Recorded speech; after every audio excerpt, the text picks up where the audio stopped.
When I arrived in the Tucson diocese almost 5 years ago, one of the first things I noticed was the homeless population. It was far greater than Oklahoma or Kansas, where I'd lived and worked before. With that in mind, Sister Jose's Women's Center was one of the first places I was taken to visit.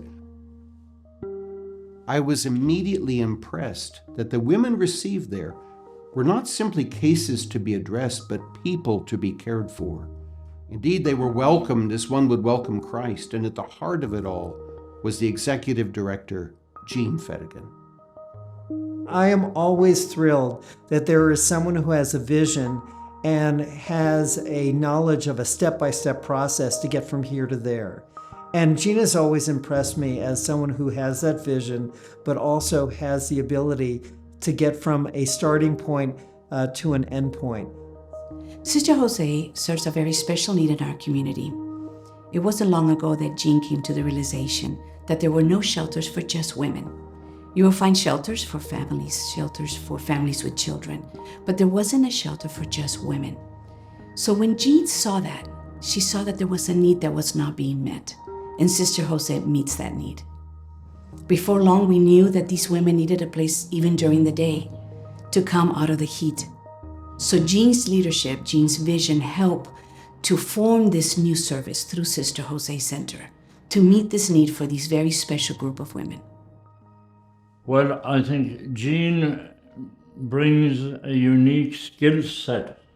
I call her the founding mother of the center. Her nursing background, her love for those who are on the margins is a beautiful mix. I think Jean looks at this place as a place where human beings, these lovely women, are coming, and a place where they can be embraced, where they can find an enriching experience if that's what they're looking for, and also hope for their future. It was very expensive for someone alone, and I was aging, and then I had to look for other housing, and I found, and it was a blessing, a true blessing in my life, late in my life, Sister Jose's Women's Shelter.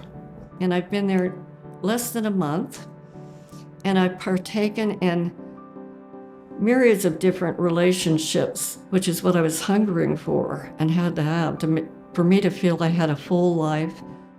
And I've never been so physically helped in all my life. Jean was there. Jean was on the floor. Jean was all over the shelter.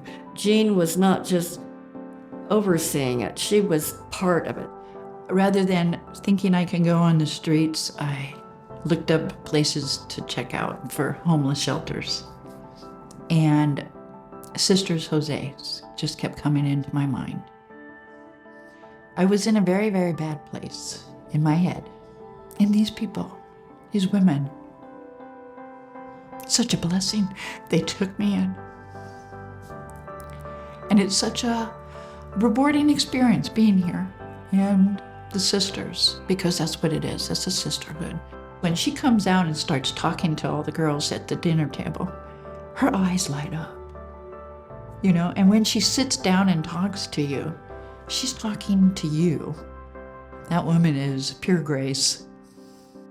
Hello, Sister Jean. You're always there. I see you everywhere on the shelter, helping myriads of people, including myself. It's just, I've never been happier. I'm older and kind of a little slower, not many teeth, but I'm happier than I've ever been because you and your shelter and the people that work for you and the people that volunteer for you, we're all working together with you, Jean, and lifting you up, restoring my life. It's a better life than I had before.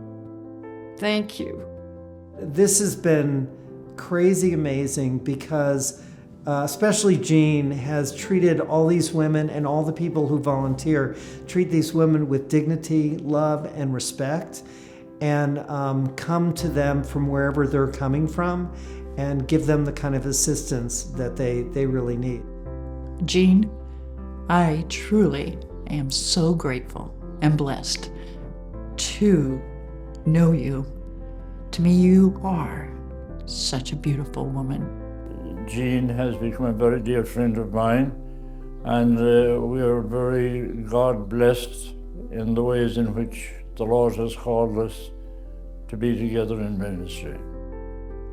Jean, congratulations on this recognition. So well deserved for your servant leadership these many years. On the one hand, I'm exceptionally grateful to Jean for the actual work she does day in and day out with a gravely at-risk population. But the truth is, her example for the rest of us, an example that embeds the gospel in real, daily life, that's a powerful gift she's given to the whole church.